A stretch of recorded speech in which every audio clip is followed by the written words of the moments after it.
Break के बाद एक बार फिर से आपका स्वागत है। लगातार न्यूज़ वन इंडिया पर ई चर्चा अनलॉक जारी है। अब हमारे साथ में जुड़ गए हैं प्रयागराज से बीजेपी नेता आशीष केसरवानी, जो कोरोना काल में जनता की सेवा में लगातार जुटे हुए नजर आए हैं, कोरोना योद्धा की तरह। आशीष जी, आपका बहुत बहुत स्वागत है न्यूज़ वन इंडिया पर। धन्यवाद सृष्टि जी। बिल्कुल आशीष जी, जिस तरीके से लगातार अब आप भारतीय जनता पार्टी के नेता भी हैं, प्रयागराज से जुड़े हैं और प्रयागराज में भी कई केसेस देखने को मिले हैं, किस तरीके से लॉकडाउन के दौरान लोगों तक मदद पहुंचाना हो, या सरकार की नीतियां या जो भी योजनाएं सरकार ने बनाई इस दौरान लोगों को लिए, उसे पहुंचाने के लिए किस तरीके से आपने काम किया? देखिए सृष्टि जी, जहां तक कोरोना की बात है, हम लोगों ने आज हमारी पार्टी भारतीय जनता पार्टी और हम व्यापार मंडल से भी जुड़े हुए हैं, तो हम व्यापारी नेता भी हैं। तो हम लोगों ने जिस तरह से जहां पे जैसी जरूरत समझी, अभी हम लोग अपनी तरफ से करीब 5000 पैकेट राशन का किट हम लोगों ने खुद डिस्ट्रीब्यूट कराया है, 10,000 मास्क, उसके बाद आपके सैनिटाइजर्स, ये हम लोगों ने डिस्ट्रीब्यूट कराया है। और पूरे प्रयागराज में करीब 50,000 राशन के किट भारतीय जनता पार्टी की तरफ से डिस्ट्रीब्यूट कराए गए हैं, जिसमें हमारे नेता माननीय श्री केशव प्रसाद मौर्य जी, उनकी तरफ से भी बहुत से राशन के किट आए थे, जिसको हम लोगों ने जरूरतमंद लोगों को पहुंचाया है। इसी तरह से मास्क हो गया, सैनिटाइजर हो गया। जितने प्रवासी मजदूर आए हुए थे, उन प्रवासी मजदूरों के लिए भी हम लोग आज भी लॉकडाउन खत्म होने के बाद भी, अनलॉक होने के बाद भी हम लोग राशन का वितरण कर रहे हैं।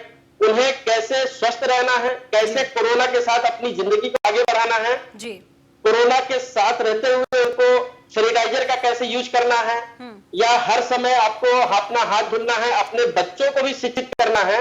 तो हम लोग एक वॉलंटियर्स के रूप में इस कार्य को कर रहे हैं और भारतीय जनता पार्टी पूर्ण रूप से अपनी बहुत ही श्रद्धा से ये सारा कार्य कर रही है। इसमें किसी का कोई इंटरेस्ट नहीं है, लेकिन यहाँ पे जो हम लोग के भारतीय जनता पार्टी में जो सिखाया गया है, उस श्रद्धा से हम लोग सारा कार्य कर रहे हैं। ठीक है, बिल्कुल आशीष जी, इसके साथ में अनलॉक होने के बाद में बहुत सारी चुनौतियां अभी सामने हैं। चाहे प्रशासन की बात कर लें, सरकार की बात कर लें, आपने गाइडलाइंस जारी कर दी, आपने नियम बना दिए, लेकिन उसे फॉलो करवाने में बहुत बड़ी चुनौती है, क्योंकि कोरोना काल अभी खत्म नहीं हुआ, लेकिन लोगों की जो बेफिक्री है वो सड़कों पर आप बेहतर तरीके से देख पा रहे होंगे प्रयागराज में, कि कैसे सड़कों पर वो बेफिक्री दिखाई दे रही है।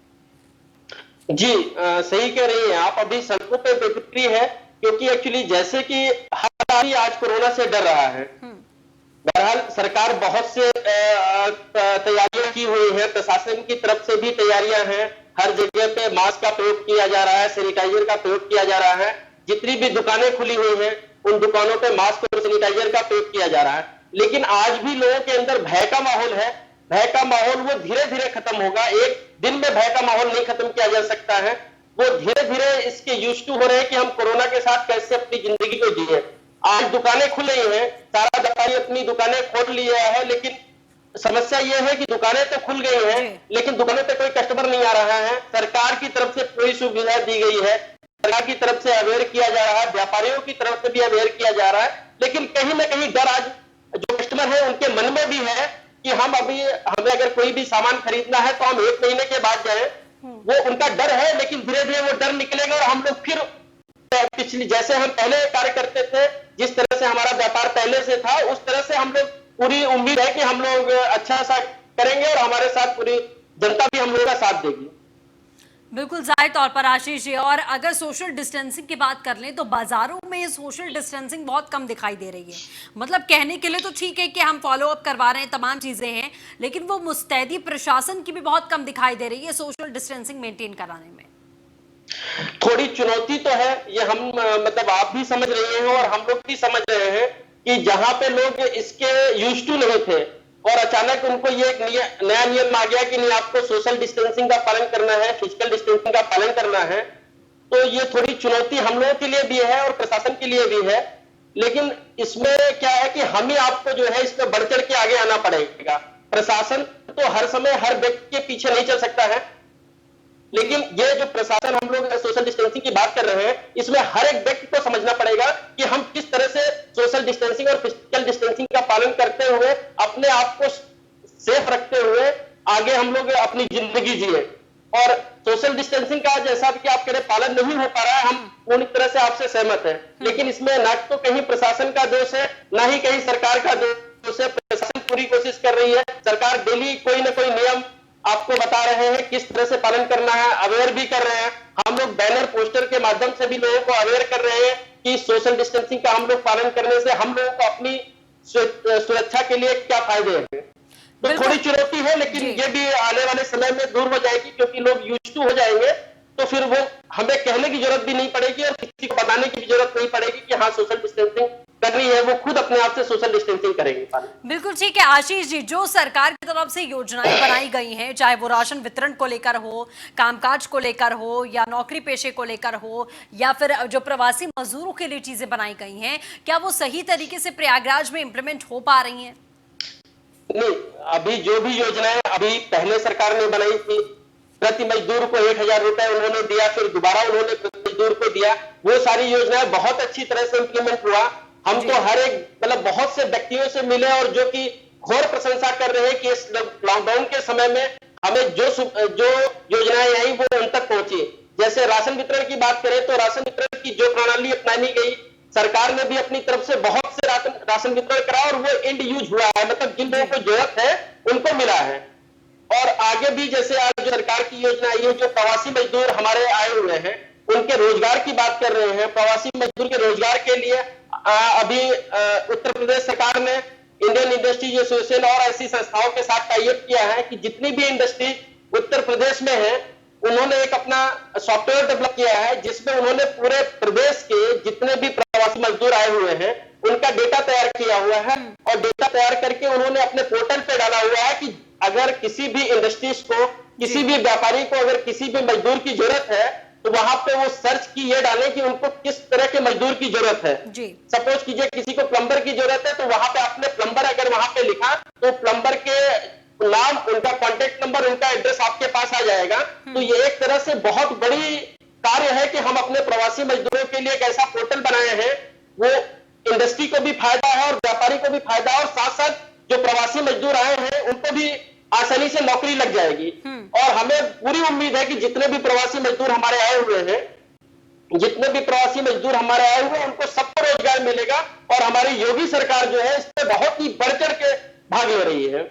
बिल्कुल ठीक है आशीष जी, अब आप चूंकि व्यापारी भी हैं तो व्यापार जगत में किस तरीके की अभी खलबली है, क्योंकि जैसा आपने कहा कि उतना काम नहीं चल पा रहा है जितना पहले चलता था। लोगों में डर खौफ कहीं ना कहीं है, एक बार में एक व्यक्ति ही दुकान में जा सकता है या 5 व्यक्ति जा सकते हैं, इस तरीके का प्रावधान है। तो अभी व्यापारियों को कितनी जद्दोजहद और चुनौतियों का सामना करना पड़ रहा है?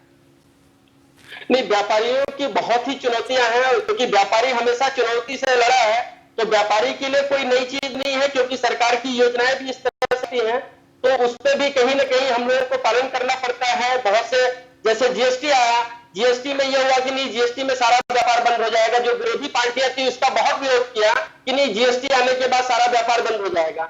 लेकिन आज आप ये देखिए कि जीएसटी के आने के बाद व्यापारी बहुत ही खुश है, बहुत ही संतुष्ट है, और वह अपना व्यापार जो जीएसटी के पहले उसका टर्नओवर 50 लाख रुपए का था, आज उसका टर्नओवर 1 करोड़ या 1.5 करोड़ का हो गया है। उसी तरह से ये एक चुनौती है व्यापारी के लिए। और अभी जो ये प्रकरण चीन का चला हुआ है, अभी व्यापारी टाइम पे आ रहा है, लेकिन कोई ना कोई प्रकरण ऐसा आ जाता है जिसमें व्यापारी को चुनौती का सामना करना पड़ रहा है। तो इस चुनौती का सामना भी व्यापारी कर रहा है, और इसमें हमें पूर्ण विश्वास है कि ये चुनौती भी बहुत दिन तक नहीं रहेगी, क्योंकि जो कस्टमर है उसको सामान तो चाहिए, चाहे वो कपड़े की दुकान हो, चाहे वो इलेक्ट्रॉनिक की दुकान हो, क्योंकि जिसको जो जरूरत की चीजें हैं वो तो खरीदेगा ही।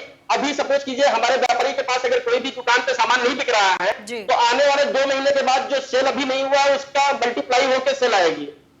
तो क्योंकि मार्केट में अगर किसी को कार खरीदनी है, वो कार पोस्टपोन हुई है, जैसे डिफर हुआ, हर सब कुछ यहाँ पे 3 महीने 4 महीने के लिए डिफर हुआ है। किसी ने अपना प्लान कैंसिल नहीं किया है। किसी को कार चाहिए वो 4 महीने के बाद कार खरीदेगा, किसी को मोबाइल चाहिए वो 2 महीने के बाद मोबाइल खरीदेगा, किसी को कपड़े चाहिए वो 1 महीने के बाद कपड़े खरीदेगा। तो हमारे व्यापार पे कोई फर्क नहीं पड़ेगा। लेकिन अभी हमारे लिए प्रेजेंट में बहुत बड़ी चुनौती है, क्योंकि आज अगर हमें खाने को चाहिए और हमें नहीं मिल पा रहा, भले 2 महीने के बाद हमें खाने को मिलेगा, तो ये एक समस्या हमें प्रेजेंट के लिए है। भविष्य में हमें नहीं लगता कि हमारे लिए बहुत बड़ी चुनौती है, ये प्रेजेंट हमारे लिए बहुत बड़ी चुनौती है। ठीक है, बिल्कुल जाहिर तौर पर। और लोगों की बात करें तो जागरूकता फैलाने में और लोगों को समझने में कितनी दिक्कतों का सामना करना पड़ रहा है, क्योंकि लोग बहुत बेफिक्री से घूम रहे हैं। ऐसे लग रहा है सब कुछ सही हो चुका है, सब कुछ नॉर्मल है। कुछ लोग तो ऐसे ही घूमने के लिए, देखने लिए कि बाहर कितने लोग निकले, क्या चल रहा है, कितनी दुकानें खुली हैं, ऐसे ही निकल पड़ते हैं सैर सपाटे के लिए।